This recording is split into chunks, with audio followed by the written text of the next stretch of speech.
आपका स्वागत है हमारे सीरीज़ में, चित्रकूट सीरीज़ में। तो अभी हम आ गए हैं चित्रकूट में स्थित चार धाम में से तीसरे धाम, यानी कि गुप्त गोदावरी। ये जो आप जल देख रहे हैं, जो पानी देख रहे हैं, पूरे मार्केट में भर जाता है। ये गुप्त गोदावरी में से ही बहता हुआ मार्केट में भी आ जाता है। तो हम इस गुफा के, इस मंदिर के बारे में हम आपको बताते हैं। चित्रकूट के अन्य सभी धार्मिक स्थलों की तरह गुप्त गोदावरी का भी अपना एक पुराना इतिहास है। हिंदू हिंदू पौराणिक महाकाव्य रामायण में बताया गया है कि भगवान राम और भगवान लक्ष्मण और सीता माता के साथ अपने 14 वर्ष के वनवास के दौरान शुरू में कुछ समय के लिए इसी गुफा में रुके थे और एक दरबार भी लगाया था। कहते हैं इन गुफाओं का निर्माण त्रेता युग के में देव शिल्पी भगवान विश्वकर्मा द्वारा किया गया था।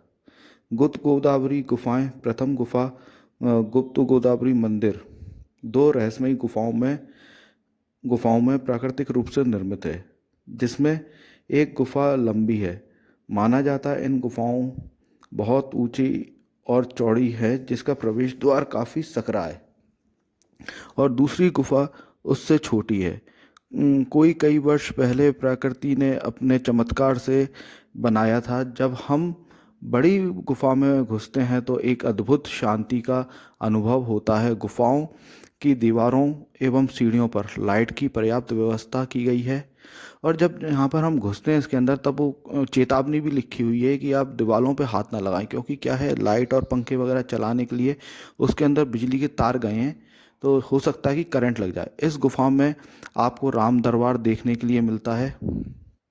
प्रथम जो गुफा है उसके अंदर आपको राम दरबार देखने को मिलता है। यहाँ एक पत्थर के चबूतरे पर भगवान श्री राम, लक्ष्मण और सीता जी की प्रतिमा विराजमान है। इसी स्थान पर आपने अपने वनवास के दौरान श्री राम जी ने कुछ समय के लिए अपना दरबार लगाया था। श्रद्धालु अपने साथ लाई पूजा सामग्री यहाँ भगवान के चरणों में अर्पित कर उनकी कृपा दृष्टि की कामना करते हैं। गुफा में सती अनुसुईया की बहन सती सुईया की प्रतिमा भी विराजमान है। पुराने लोगों के अनुसार नाग ऋषि की पत्नी सती सुईया ने यहाँ गोदावरी नदी को प्रकट करवाया था। गुफा में अब मैं आपको कुछ दूरी पर प्राचीन श्री गंगा गोदावरी कुंड अर्थात सीता कुंड के दर्शन होते हैं। कहा जाता है यहाँ पर बहने वाली गोदावरी नदी में सीता माता ने वनवास के दौरान स्नान किया था, और यहीं पर गोदावरी नदी दूसरी गुफा की ओर चली गई। गुप्त गोदावरी नदी गुप्त गंगा के नाम से भी जाना जाता है। इसी गुफा में गोदावरी नदी का उद्गम स्थल है, जिसको धनुष कुंड के नाम से भी जाना जाता है। कहते हैं यहीं पर धनुष रख करके भगवान श्री राम ने राक्षसों का नाश करने की प्रतिज्ञा ली थी। इसी गुफा में भगवान भोलेनाथ की शिवलिंग भी है, और इन गुफाओं के पत्थर सामान्य पत्थरों की तरह प्रतीत नहीं होते हैं, अपितु विस्मित कर देने वाले हैं। खटाखट चोर।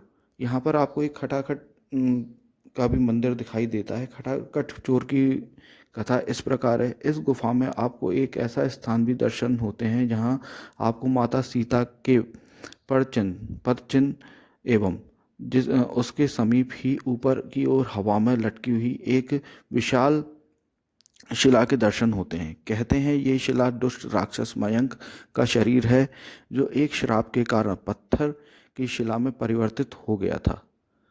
एक कथा के अनुसार एक बार राक्षस मयंक ने यहाँ पर सीता जी के कपड़े चुराने की कोशिश की थी। उस समय लक्ष्मण जी पहरे पर थे। उन्होंने इस राक्षस को अपने कुकर्म के फलस्वरूप उस पे अपना बाण चला करके पाषाण की शिला में परिवर्तित कर हवा में लटका दिया था। राक्षस ने दंड स्वीकारने के साथ ही भगवान राम से अपने लिए भोजन की प्रार्थना की। उस समय भगवान राम ने राक्षस को भोजन के रूप में कलयुग में यहाँ आने वाले सभी जनों के मानसिक दोषों एवं पापों को भक्षण करने को कहा। इसीलिए इस शिला को पापनाशी शिला के नाम से भी जाना जाता है।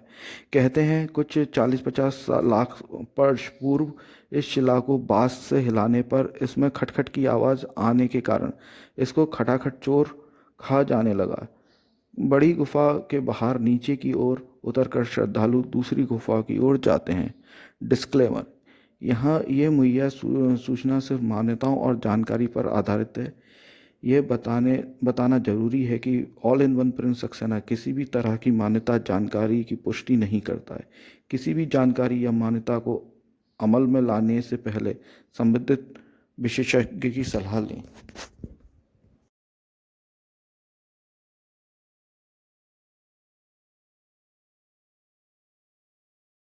ये दूसरी गुफा में हम जा रहे हैं, पानी वाली गुफा। इसी के अंदर आपको खटाखट चोर और ये सब चीज़ें जो अभी मैंने कथा आपको सुनाई है वो सब देखने को मिलेगा।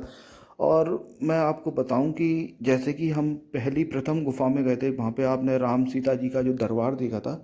वहाँ पे एक स्कैम क्या चलता है कि वहाँ के जो पंडित वगैरह हैं, यदि आप 100 रुपये वहाँ पे नकदी में चढ़ाते हैं तो आपको भभूति वगैरह और भी चीज़ें वो प्रसाद रूप में आपको देंगे।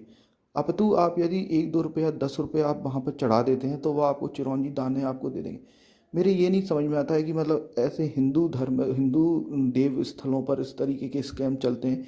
ये कोई अच्छा नहीं लगता है, मतलब इसको सुधार में लाना चाहिए। अभी जो हम दूसरी गुफा के अंदर आ गए तो इसमें पूरा छाती तक पानी भरा हुआ है, देवी गोदावरी इसके अंदर है। तो थोड़ा सा संभल करके आएँ, क्योंकि हो सकता है आपके पैरों के नीचे पत्थर आ जाए या कोई कीड़ा मकोड़ा आ जाए जो कि आपको कष्ट पहुंचा दे। तो थोड़ा सावधानी पूर्वक और ध्यान रहे कि दीवारों पर हाथ ना लगाएं। हमारी मम्मी को थोड़ी सी घबराहट होने लगी थी। इस कारण से क्या हुआ कि वहाँ पर हम लोगों ने मम्मी को बाहर ही छोड़ दिया। वो थोड़ा बस वहाँ से हाथ जोड़ करके बाहर चली गई। बाद में मैं और मेरी छोटी बहन आगे तक गए। जो सबसे ज़्यादा जो मजाक मस्ती और बढ़िया जो वहाँ पे एन्जॉयमेंट करा है वो मेरी छोटी बहन ने ही करा है। अभी आप ये देख रहे हैं किस तरीके से प्रकृति ने इन पत्थरों को काटा है।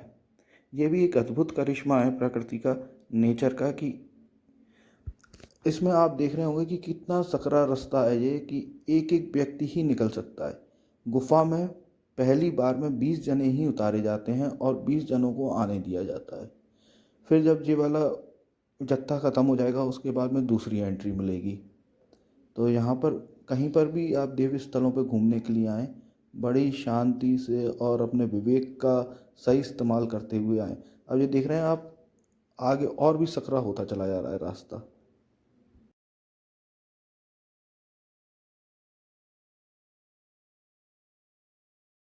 बाद में हम काफ़ी आगे तक गए और बहुत धीरे धीरे सकरा रास्ता हो जाता है। अब आप देख सकते हो कितना सकरा रास्ता हो गया, इतना पतला सा है कि एक सिर घुस जाए। और पहले ये लोग निकल रहे हैं जो दर्शन करके आ रहे हैं, पहले उन्हें वापस निकलने दो, फिर उसके बाद में एक एक करके अंदर जाएं। तो वहाँ पर भी एक एक करके ही छोड़ते हैं। एक बार में 20 जने जाते हैं इस गुफा के अंदर, दर्शन करते हैं।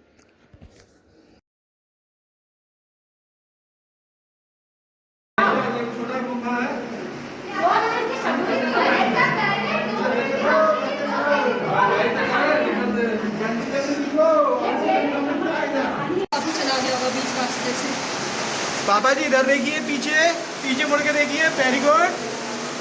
पीछे अरे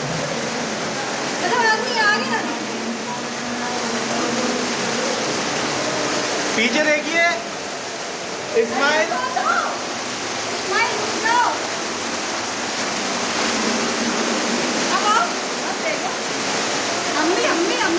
रुको रुको, एक सेकंड एक सेकंड एक सेकंड रुकना।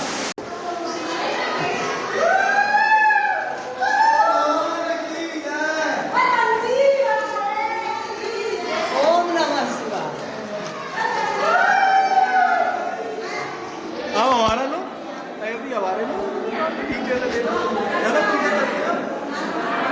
चलो तुम आगे तो निकलो। कौन सा वाला बटन दबाना है? अच्छा चल रही है, देख लो टाइम। हाँ हाँ हाँ।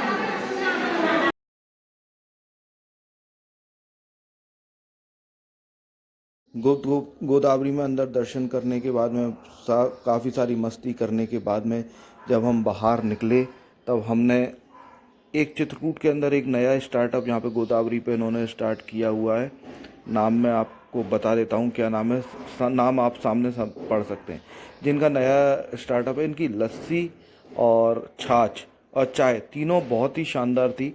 तो जब भी आप आएँ चित्रकूट और गुप्त गोदावरी पे तो इनकी लस्सी, चाय और छाछ ज़रूर एक बार ट्राई करें। धन्यवाद।